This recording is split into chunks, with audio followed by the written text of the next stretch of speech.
Praise lord అందరికి. ఇప్పుడు మీ ముందుంచబోయే వాక్యం ఏంటి అంటే, రెండవ కొరింథీలు మూడో అధ్యాయము ఐదో వచనంలో ఏమని ఉంటదంటే, సో, మనమంతట మనమే ఏదైనా చేయగలమని తలంచకూడదు.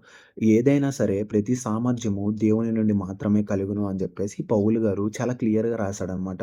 సో, దీన్ని మనం ఎందుకు జ్ఞాపకం చేసుకోవాలి అంటే, ఇప్పుడు ప్రెజెంట్ జనరేషన్‌లో చాలామంది ఏమనుకుంటారు, నాకున్నటువంటి ఆలోచన బట్టి, నాకున్నటువంటి తలాంతు అంటే టాలెంట్‌ని బట్టి నేనేదైనా చేయగలను. నా సొంత ఆలోచనలతో నేను ఖచ్చితంగా సక్సెస్ అవుతాను. నేను ఎవరి మీద ఆధారపడాల్సినంత అవసరం లేదు. సో, నేనేం చేసినా సరే సక్సెస్‌ఫుల్ అయిపోతాను అని చెప్పేసి చాలామంది అనుకుంటారు. కానీ పౌలు గారు ఏం చెప్తున్నాడు? పౌలు గారు ఏం చెప్తున్నారు అంటే, నేను ఏం చేసినా నాకున్నటువంటి శక్తి, నాకున్నటువంటి బలము, నాకున్నటువంటి సామర్థ్యము, నాకున్నటువంటి టాలెంటు ప్రతీదీ అది నా సొంత ఆలోచన కాదు. నా ద్వారా రాలేదు. ప్రతి ఒక్కటి ఆయన ద్వారా మాత్రమే నాకు కలిగినది అని చెప్పేసి చెప్తున్నాడనమాట. సో, దీన్ని బట్టి మనం ఏం జ్ఞాపకం చేసుకోవాలి? మనం చేసే ప్రతి ఒక్క ఆలోచన ఫస్ట్ ఎవరికి అప్పగించుకోవాలి? దేవునికి అప్పగించుకోవాలి.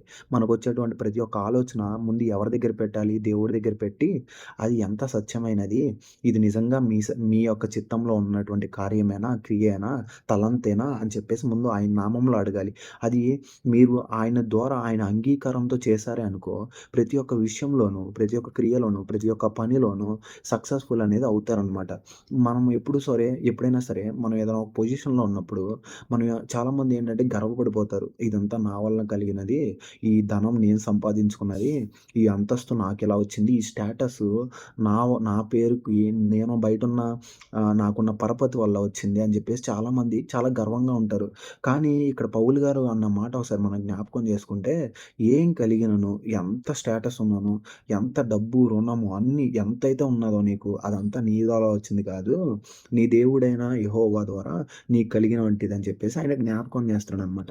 సో, మనం ఎప్పుడూ గర్వంగా అనేది ఉండకూడదు. మనం ఎన్నైనా సంపాదించుకోవచ్చు, ఏదైనా కూర్చుకోవచ్చు. కానీ ప్రతి ఒక్కటి అది ఆయన ద్వారా వచ్చినదని మనం జ్ఞాపకం చేసుకోవాలి. మనం చేసే ప్రతి ఒక్క పని ఆయన నామంలో, ఆయన చిత్తానుసారంగా చేయాలని నేను ఆశపడుతున్నాను. ఈ చిన్న వాక్యం దేవుడు దీవించును గాక. ఆమేన్.